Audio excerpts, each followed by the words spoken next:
से बोलिए जय श्री हरि। हरे कृष्णा। स्वागत है आप सभी भक्तों का जेठ मास की पुण्य महिमा से जुड़ी इस दिव्य कथा श्रृंखला में। आज हम पहुंच चुके हैं अध्याय 23 पर, जहां श्रीमद् भागवत महापुराण के माध्यम से एक अत्यंत प्रेरणादायक प्रसंग सामने आता है। यह है उस क्षण की कथा जब धर्म के रक्षक महाराज परीक्षित ने अधर्म के प्रति कलयुग का डटकर सामना किया। क्या हुआ जब कलयुग ने पृथ्वी पर प्रवेश किया? कैसे महाराज परीक्षित ने धर्म की रक्षा के लिए कठोर निर्णय लिया और किन स्थानों पर कलयुग को रहने की अनुमति मिली? चलिए जानते हैं इस अध्याय से जुड़ी वह गूढ़ सीख जो आज के युग में भी हमारे लिए उतनी ही प्रासंगिक है। तो आइए शुरुआत करते हैं कथा। प्रेम से बोलिए हरे कृष्णा। भक्तों, सूत जी कहते हैं, शौनक जी, वहां पहुंचकर राजा परीक्षित ने देखा कि एक राजभेषधारी क्षुद्र हाथ में डंडा लिए हुए है और गाय बैल के एक जोड़े को इस तरह पीटता जा रहा है जैसे उनका कोई स्वामी ही ना हो। वह कमल तंतु के समान श्वेत रंग का बैल एक पैर से खड़ा कांप रहा था तथा क्षुद्र की ताड़ने से पीड़ित और भयभीत होकर मूत्र त्याग कर रहा था। धर्म उपयोगी दूध, घी आदि हविष्य पदार्थों को देने वाली वह गाय भी बार बार क्षुद्र के पैरों की ठोकर खाकर अत्यंत दीन हो रही थी। एक तो वह स्वयं ही दुबली पतली थी, दूसरे उसका बछड़ा भी उसके पास नहीं था। उसे भूख लगी हुई थी और उसकी आंखों से आंसू बहते जा रहे थे। स्वर्ण जटित रथ पर चढ़े हुए राजा परीक्षित ने अपना धनुष चढ़ाकर मेघ के समान गंभीर वाणी से उसको ललकारा। अरे तू कौन है जो बलवान होकर भी मेरे राज्य के इन दुर्बल प्राणियों को बलपूर्वक मार रहा है? तूने नट की भांति भेष तो राजा का सा बना रखा है, परंतु कर्म से तू क्षुद्र जान पड़ता है। हमारे दादा अर्जुन के साथ भगवान श्री कृष्ण के परम धाम पधार जाने पर इस प्रकार निर्जन स्थान में निरपराधों पर प्रहार करने वाला तू अपराधी है, अतः वध के योग है। उन्होंने धर्म से पूछा, कमल नाल के समान आपका श्वेत वर्ण है, 3 पैर ना होने पर भी आप एक ही पैर से चलते फिरते हैं। यह देखकर मुझे बड़ा कष्ट हो रहा है। अभी यह भूमंडल कुरुवंशी नरपतियों के बाहुबल से सुरक्षित है। इसमें आपके सिवा और किसी भी प्राणी की आंखों से शोक के आंसू बहते मैंने नहीं देखे।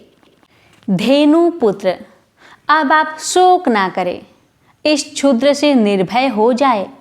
गौ माता, मैं दुष्ट को दंड देने वाला हूँ, अब आप रोइए नहीं, आपका कल्याण हो। देवी, जिस राजा के राज्य में दुष्टों के उपद्रव से सारी प्रजा त्रस्त रहती है, उस मतवाले राजा की कृति, आयु, ऐश्वर्य और परलोक नष्ट हो जाते हैं। राजाओं का परम धर्म यही है कि वे दुखियों का दुख दूर करें। यह महादुष्ट और प्राणियों को पीड़ित करने वाला है, अतः मैं अभी इसे मार डालूंगा। सुरभि नंदन, आप तो 4 पैर वाले जीव हैं, आपके 3 पैर किसने काट डाले? श्री कृष्ण के अनुयायी राजाओं के राज्य में कभी कोई भी आपकी तरह दुखी ना हो। वृषभ, आपका कल्याण हो। बताइए, आप जैसे निरपराध साधुओं का अंग भंग करके किस दुष्ट ने पांडवों की कृति में कलंक लगाया है? जो किसी निरपराध प्राणी को सताता है, उसे चाहे वह कहीं भी रहे, मेरा भय अवश्य होगा। दुष्टों का दमन करने से साधुओं का कल्याण ही होता है। जो उद्धंत व्यक्ति निरपराध प्राणियों को दुख देता है, वह चाहे साक्षात देवता ही क्यों न हो, मैं उसकी बाजू बंद से विभूषित भुजा को काट डालूंगा। बिना आपत्ति काल की मर्यादा का उल्लंघन करने वाले को शास्त्रानुसार दंड देते हुए अपने धर्म में स्थित लोगों का पालन करना राजाओं का परम धर्म है। धर्म ने कहा, राजन, आप महाराज पांडु के वंशक हैं। आपका इस प्रकार दुखियों को अवशासन देना आपके योग ही है, क्योंकि आपने पूर्वजों के श्रेष्ठ गुणों के भगवान श्री कृष्ण को उनका सारथी और दूत आदि बना दिया था। नरेंद्र, शास्त्रों के विभिन्न वचनों से मोहित होने के कारण हम उस पुरुष को नहीं जानते जिससे कलेशों के कारण उत्पन्न होते हैं। जो लोग किसी भी प्रकार के दैत्य को स्वीकार नहीं करते, वे अपने आप को ही अपने दुख का कारण बतलाते हैं। कोई प्रारब्ध को कारण बतलाता है तो कोई कर्म को, कुछ लोग स्वभाव को तो कुछ लोग ईश्वर को दुख का कारण मानते हैं। किन्हीं किन्हीं का ऐसा भी निश्चय है कि दुख का कारण न तो तर्क के द्वारा जाना जा सकता है और न वाणी के द्वारा बतलाया जा सकता है।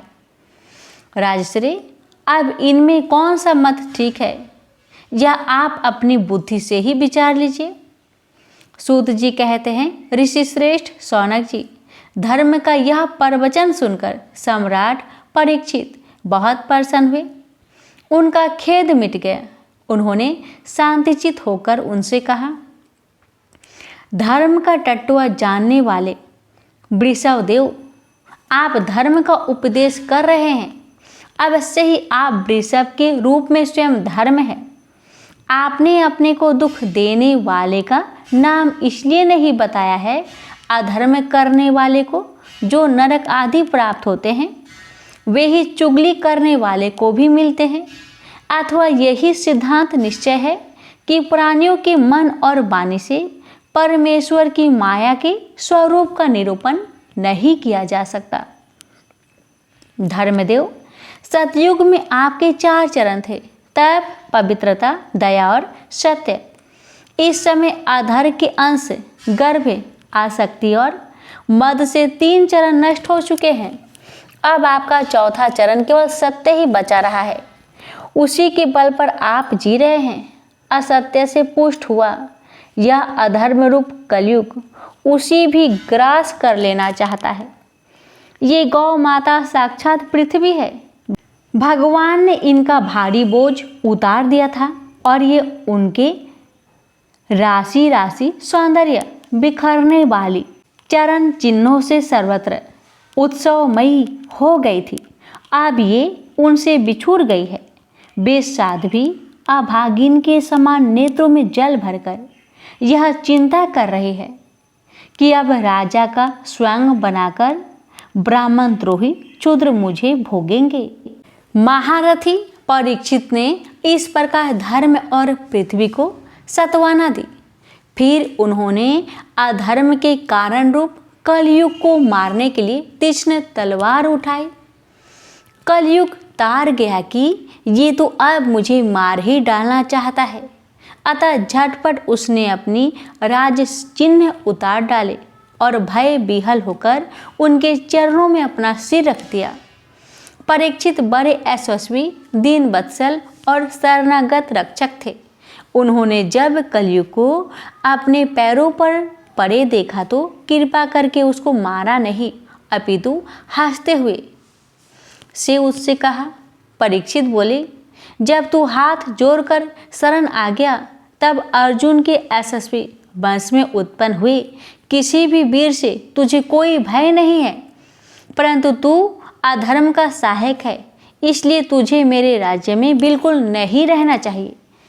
तेरे राजाओं के शरीर में रहने से ही लोभ, झूठ, चोरी, दुष्टता, स्वधर्म त्याग, दरिद्रता, कपट, कलह, दंभ और दूर से पापों की बढ़ती हो रही है। अतः अधर्म के साथ इस ब्रह्मावर्त में तू एक क्षण के लिए भी न ठहरना, क्योंकि यह धर्म और सत्य का निवास स्थान है। इस क्षेत्र में यज्ञ विधि के जानने वाले महात्मा यज्ञों के द्वारा यज्ञ पुरुष भगवान की आराधना करते रहते हैं। इस देश में भगवान श्री हरि यज्ञ के रूप में निवास करते हैं। यज्ञ के द्वारा उनकी पूजा होती है और वे यज्ञ करने वालों का कल्याण करते हैं। वे सर्वात्मा भगवान वायु की भांति समस्त चराचर जीवों के भीतर और बाहर एक रस स्थित रहते हुए उनकी कामनाओं को पूर्ण करते रहते हैं। सूत जी कहते हैं, परीक्षित की यह आज्ञा सुनकर कलयुग सिहर उठा। यमराज के समान मारने के लिए उद्धत हाथ में तलवार लिए हुए परीक्षित से वह बोला। कली ने कहा, सार्वभौम, आपकी आज्ञा से जहाँ कहीं भी मैं रहने का विचार करता हूँ वहीं देखता हूँ कि आप धनुष पर बाण चढ़ाए खड़े हैं। धार्मिक शिरोमणि, आप मुझे वह स्थान बतलाइए जहाँ मैं आपकी आज्ञा का पालन करता हुआ स्थिर होकर रह सकूं। सूत जी कहते हैं, कलयुग की प्रार्थना स्वीकार करके राजा परीक्षित ने उसे 4 स्थान दिए। धूत, मद्यपान, स्त्री संग और हिंसा। इन स्थानों में क्रमशः असत्य, मद, आसक्ति और निर्दयता, ये 4 प्रकार के अधर्म निवास करते हैं। उसने और भी स्थान मांगे, तब समर्थ परीक्षित ने उसे रहने के लिए एक और स्थान स्वर्ण, धन दिया। इस प्रकार कलयुग के 5 स्थान हो गए। झूठ, मद, काम, बैर और रजोगुण। परीक्षित के दिए हुए इन्हीं 5 स्थानों में अधर्म का मूल कारण कली उनकी आज्ञाओं का पालन करता हुआ निवास करने लगा। इसलिए आत्म कल्याणकामी पुरुष को इन 5 स्थानों का सेवन कभी नहीं करना चाहिए। धार्मिक राजा, प्रजा वर्ग के लौकिक नेता और धर्मों उपदेष्टा गुरुओं को तो बड़ी सावधानी से इनका त्याग करना चाहिए। राजा परीक्षित ने इसके बाद वृषभ रूप धर्म के 3 चरण तपस्या, शौच और दया जोड़ दिए और अवशासन देकर पृथ्वी का संवर्धन किया। वे ही महाराजा परीक्षित इस समय अपने राज सिंहासन पर, जिसे उनके पितामह महाराज युधिष्ठिर ने वन में जाते समय उन्हें दिया था, वह विराजमान है। वे परम यशस्वी सौभाग्य भाजन चक्रवर्ती सम्राट राजा परीक्षित इस समय हस्तिनापुर में कौरव कुल की राज्य लक्ष्मी से शोभ्यमान है। अभिमन्यु नंदन राजा परीक्षित वास्तव में ऐसे ही प्रभावशाली है जिनके शासन काल में आप लोग इस दीर्घकालीन यज्ञ के लिए दीक्षित हुए हैं। प्रेम से बोलिए हरे कृष्णा। प्यारे भक्तों, आज की यह दिव्य कथा यहीं पर समाप्त हो रही है। इसकी आगे की कथा कल के वीडियो में अवश्य सुनिएगा। हरे कृष्णा।